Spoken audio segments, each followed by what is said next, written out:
خاتم النبیین حضرت محمد مصطفیٰ صلی اللہ علیہ وآلہ وسلم کے پاس آئے، تاریخ میں بتا دیجئے کسی آیت کے لیے نبی پاک صلی اللہ علیہ وسلم کھڑے ہوئے ہوں، اور مجھے وہ ایک لمحہ بتا دیجئے جب میری شہزادی آئی اور میرے نبی کھڑے نہیں ہو گئے۔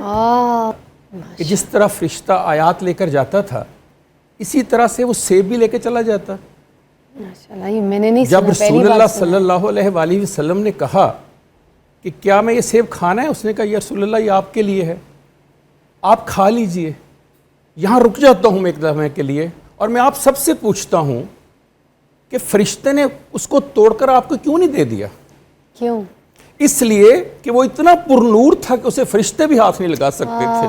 اگر فرشتہ اسے ہاتھ لگا سکتا تو وہ نیچے زمین پر ہی دے جاتا آگا، اس کے لیے رسول کو بلانا پڑا۔ سبحان اللہ۔ اس لیے میں کہتا ہوں قرآن کی آیات وہ ہوتی ہیں جسے اتارنے کے لیے جبرائیل محمد کے پاس آتا ہے، بیٹی وہ ہے جس کو لینے کے لیے وہ آپ کو اللہ کے پاس جانا پڑتا ہے۔ ماشاءاللہ، وہ یہاں نہیں دیا، کہا وہاں ہوگے تو تحفہ دوں گا تمہیں۔ کیا بات ہے۔ تو پہلے تو پیدائش کا ذرا دیکھیے عمل کیا ہے، اور تاریخ لکھتی ہے کہ اسی رات جب آپ نے وہ سیب کھایا اور واپس آئے تو بطن سیدہ خدیجہ الکبریٰ سلام اللہ علیہا کے بطن سے آپ کی نشانی کا ظہور ہوا، تو یہاں سے تو جنم لیا۔ واہ کاشف، یہ تو پہلی بات ہے۔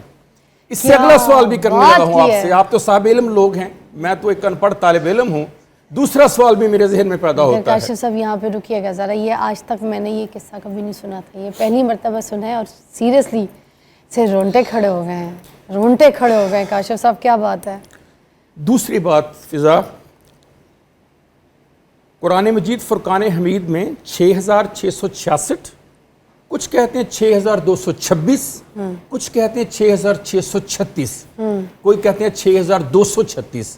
میرا اس کے اوپر کوئی، جتنے بھی علماء، جتنے بھی عالم، جتنے بھی قرآن کے حافظ، جتنے جاننے والے ہیں، وہ جس طرح سے بھی کہیں گے، ہمیں قرآن مجید فرقان حمید ان کے علم کے اوپر بھروسہ ہے۔ میں ایک چھوٹا سا سوال کرنے لگا ہوں آپ سے بھی، اور آپ کی وساطت سے تمام لوگوں سے سن رہے ہیں آج کی نشریات کو۔ کیا؟ جب یہ آیات آئیں اور جبرائیل علیہ السلام یہ آیات لے کر خاتم النبیین حضرت محمد مصطفیٰ صلی اللہ علیہ وآلہ وسلم کے پاس آئے، تاریخ میں بتا دیجئے کسی آیت کے لیے نبی پاک صلی اللہ علیہ وسلم کھڑے ہوئے ہوں، اور مجھے وہ ایک لمحہ بتا دیجئے جب میری شہزادی آئی اور میرے نبی کھڑے نہیں ہو گئے۔ ماشاءاللہ، یہ فرق ہے۔ اس لیے کہا وہاں کھڑے ہو کر ہاتھ کھڑا کر کے میرے پیچھے دو چیزوں کا خیال رکھنا، ایک قرآن اور ایک میرے اہل بیت۔ اس اہل بیت جہاں سے آغاز ہوتا ہے، اس بیٹی کی آج آپ بات مجھ سے پوچھ رہی ہیں، اور یہ جو آج آپ اقوام متحدہ کے ہیومن رائٹ کا چارٹر بتاتی ہیں نا مجھے، اور یہ جو آج مجھے اقوام متحدہ بتاتی ہے عورتوں کے رائٹس، یہ اس دن عورتوں کے رائٹس آئے اسلام میں جس دن وجود کائنات جو تھی اس میں سیدہ شہزادی کا ظہور آیا۔ اس دن بیٹیوں کو وہ حقوق ملے جو اس سے پہلے تاریخ انسانی میں کبھی کسی بیٹی کو عطا نہیں ہوئے تھے۔ یہ آج ہمیں بتا رہے ہیں، ہمیں تو 1450 سال پہلے ہمارے نبی نے بتا دیا اپنے بیٹی کے پیدا ہونے کے اوپر۔ اور پھر اس بیٹی کا کیا میں آپ کو بتاؤں، جو اپنے بابا سے اتنا پیار کرتی ہیں۔ ایک دن بابا کے ساتھ بیٹھی ہوئی ہیں تو علمی اور ادبی گفتگو ہو رہی ہے، رسول اللہ صلی اللہ علیہ وآلہ وسلم نے کہا پیاری بیٹی تمہیں سیدۃ النساء العالمین نہیں ہونا چاہیے؟ کہا پیارے بابا وہ تو حضرت مریم مقدس کے بارے میں ہے۔ کہا بے شک ان کے ہی بارے میں ہے، بے شک ان کے ہی بارے میں ہے۔ اور پھر کیا جملہ بولا، کہا پیاری بیٹی وہ بے شک سیدۃ النساء العالمین ہے اپنے زمانے کی، تم اول و آخر سیدۃ النساء العالمین ہے، پہلے دن سے لے کر آخری دن تک۔ اور پھر اگلا جملہ سنیے، صرف کائنات کی نہیں، کہا تم جنت کی بھی سید۔ اس ہستی کے بارے میں آپ پوچھ رہی ہیں، آپ صرف بیٹی کے روپ میں بات کرتی ہیں مجھ سے۔ میں کہتا ہوں کائنات میں ایک خاتون کے جتنے رشتے ہو سکتے ہیں، جتنے رشتے، ایک خاتون ہونے کے ناطے، ایک بچی ہونے کے ناطے، ایک اڈلٹ ہونے کے ناطے، ایک بیٹی ہونے کے ناطے، ایک بیوی ہونے کے ناطے، ایک ماں ہونے کے ناطے، ایک شہری ہونے کے ناطے، ایک عالمہ ہونے کے ناطے، ایک بہن ہونے کے ناطے، کسی ناطے سے ایک طرف آپ شہزادی کو کھڑی کر دیجئے اور پوری کائنات دوسری طرف کھڑی کر دیجئے، میری شہزادی کے پلڑے کے برابر بھی کوئی نہیں آ سکتا۔ اس ہستی کی ہم بات کر رہے ہیں. اوہو واقعی اس سے تو ذوف سے بولا نہیں جا رہا. کیا بات آپ نے کر دی. کردار سازی دیکھنی ہو, معیار دیکھنا ہو, آئیڈیل دیکھنا ہو, کسی ہستی کے ایک ایک وجود, ایک ایک لمحے, اس کی خلوت سے لے کر اس کی جلوت تک کی باتیں دیکھنی ہو, تو تاریخ انسانی کے پاس صرف ایک ہی ہے جو سب سے بڑا رول ماڈل ہے, اور وہ رول ماڈل سیدہ شہزادی کا رول ماڈل ہے. نرید جی, میں پروفیسر صاحبہ آپ سے پوچھنا چاہوں گی کہ خاندان کی مضبوطی کے لیے سیدہ کائنات علیہ السلام کا کیا اصول ہوتا تھا؟ آپ نے جو پہلا سوال مجھ سے پوچھا تھا وہ ابھی تشنا رہ گیا اور اس کا جواب ادھر سے بھی نہیں آیا, تو میں نے چاہا کہ اس معاشرے میں, کہ جس معاشرے میں باپوں کو طعنہ دیا جاتا ہے کہ اب پدر شاہی کے نظام کو ہم نہیں مانتے, وہاں ایک چیز ضرور کلیئر کر دوں کہ جب ہم بیٹی کے کردار کی بات کرتے ہیں تو سیدات النساء رضی اللہ تعالیٰ عنہ نے اس کردار کو اس اوج تک نبھایا کہ رسول اللہ صلی اللہ علیہ وآلہ وسلم کو مہر محبت ثبت کرنا پڑی ام ابیہا کہہ کر.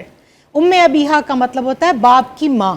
اب باپ کی ماں بیٹی تو نہیں ہو سکتی, لیکن خدیجہ الکبریٰ سلام اللہ علیہا کے وصال کے بعد جو اپنے بابا جان سے محبت کی, جو ان کے ساتھ شفقت کا رویہ اپنایا, جس طرح ان کی خبر گیری کی کہ اگر کھانا پکا ہے تو اٹھا کر لے جا رہی ہیں اپنے بابا جان کے پاس کہ بابا جان آپ نے 3 دن سے کچھ نہیں کھایا, آپ بھی کچھ تناول فرما لیجئے. پھر کس طرح آپ کا خیال, آپ سفر سے واپس آ رہے ہیں, آپ کے چہرہ انور کو دیکھ کر فرما رہی ہیں آپ کے بالوں پر یہ گرد کے آثار, میں قربان یا رسول اللہ صلی اللہ علیہ وآلہ وسلم کب تک یہ سفر فرمائیں گے؟ فرمایا بیٹی تیرے باپ کا پیغام جب تک پوری دنیا کے ہر انسان تک نہیں پہنچ سکتا, اور وہ پہنچے گا سیدنا امام مہدی علیہ السلام تک. یہ سلسلہ جو آپ صلی اللہ علیہ وآلہ وسلم کے بعد اس پیغام کی ترسیل کا اور ابلاغ کا جاری ہے. اب آپ کے سوال کی طرف آتی ہوں جو آپ نے کہا, تو میں یہاں میسج جو دینا چاہتی ہوں بیٹیوں کو وہ یہ دینا چاہتی ہوں کہ یہ ویسٹ کا ایجنڈا ہے کہ جو ہمارے ہاں ٹرانسپلانٹ کیا جاتا ہے, ان کے تو پدر کے خانے میں باپ کا نام ہی نہیں ہے. یہاں تو ہم مسلمان ہیں, ہمارے باپ کے لیے تو آپ صلی اللہ علیہ وسلم نے ارشاد فرمایا کہ تمہارا باپ تمہارے باپ کی رضا میں اللہ کی رضا ہے, وہ جنت کا دروازہ ہے.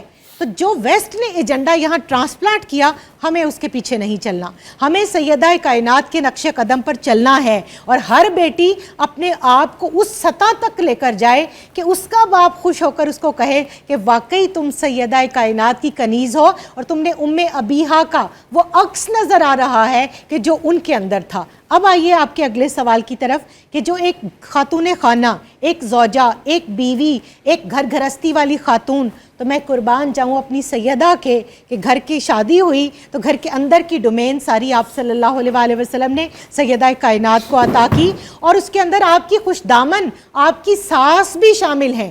آج جہاں کہیں بہت سے درس قرآن ہوتے ہیں, میں جاتی ہوں تو ایک سوال فضا مجھ سے بہت پوچھا جاتا ہے کہ بہو کا تو فرض نہیں ہے ساس کی خدمت کرنا.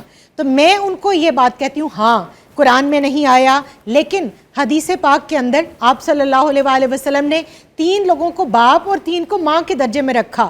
آپ نے فرمایا ایک تمہارا وہ باپ ہے جس نے تمہیں جنم دیا, جو دنیا میں لانے کا باعث بنا, دوسرا وہ ہے جس نے تمہیں بیٹی دی, تیسرا وہ ہے جو تمہارا استاد ہے. اسی حدیث پاک کو خواتین کے اوپر اگر ہم اپلائی کریں تو ایک ماں وہ ہے جس نے جنم دیا, ایک وہ ہے جو ساس خوش دامن کہلاتی ہے, اور ایک اس حدیث پاک کی روشنی میں وہ ماں ہے کہ جس نے استاد یا استانی جو ہوتی ہے جو تعلیم دیتی ہے.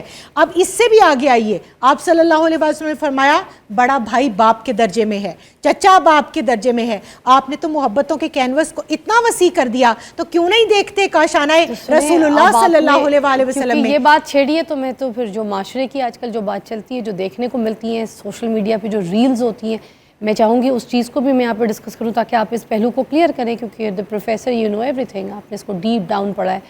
تو آج کی تو جو نسل ہے جو یہ ریلز بنا رہی ہوتی ہے, اپلوڈ کری, تو یہ کہتی ہے کہ جوائنٹ فیملی سسٹم کو جو ہے اسلام پروموٹ نہیں کرتا نا اس کے حق میں. پہلی بات, آپ نے مجھے ان چیزوں کے جواب دینے. بالکل دوں گی. پہلا سوال ٹھیک ہے, ساتھ ہی ایڈ کر رہی ہوں. دوسرا یہ کہ ساس سسر کی خدمت بہو کا کام کوئی نہیں ہے. اگر وہ خدمت کر دے, کچھ پکا کے دے دے, استری کر دے, تو پھر یہ بڑی بات ہوتی ہے. ورنہ اس کے بیٹے کی ساری رسپانسبلٹیز ہے کہ پکا کے بھی وہ دے, خدمت بھی وہ کرے, ٹانگیں بھی وہ دبائے, جو کرنا ہے, نہلانا ہے, بوڑھے ہو گئے ہیں تو جو کرنا ہے, اٹھانا بٹھانا ان کو کرنا ہے. ٹھیک ہے, تو یہ تو دوسری بات, یہ دوسرا سوال. آج کی عورت یہ کہہ رہی ہے یہ, اور یہ سوشل میڈیا پہ اس پہ چیخم چلا ہو رہا ہے بالکل کہ بھائی میرا رائٹ نہیں تھا, مجھے نہیں کرنی تمہارے خاندان والوں کی خدمت, مجھے تم یہاں پہ نوکر بھی آ کے لے کر آئے ہو, میں پاگل ہوں تمہاری, میں کیوں لگی رہا ہوں سارا دن, بچے بھی دیکھوں میں, یہ بھی دیکھوں, مجھے کس لیے لے کر آئے ہو تم اپنے گھر میں ملازمت تھی تمہاری, اپنے ماں باپ کی خود خدمت کرو, اپنے کپڑے خود دھونے تم نے, خبردار جو مجھ سے دھلوائے, خبردار جو تم نے مجھ سے کھانا پکوایا, اچھی خاصی میں ڈاکٹر بن رہی تھی, میرے ماں باپ مجھے یہ بنا رہے تھے, میرے باپ کے پاس اتنا پیسہ تھا, مجھے یہاں لا کے یہ کروا رہے ہو تم. تو یہ جو چیزیں, یہ سوال ہے یہ سوشل میڈیا کے. کاشف صاحب میں آپ سے بھی پوچھ رہی ہوں, اب یہ کہاں سے بدتمیزی آ رہی ہے آج کے دور کی, یہ مجھے بتائیں. جب یہاں پہ آپ بات یہاں پہ کر رہی ہیں جناب سیدہ کی, ٹھیک ہے, رضی اللہ تعالیٰ عنہ, ہم ان کو ماڈل کیوں نہیں سمجھتے؟ پھر آج کی عورت تو مان ہی نہیں رہی ہے. میں آپ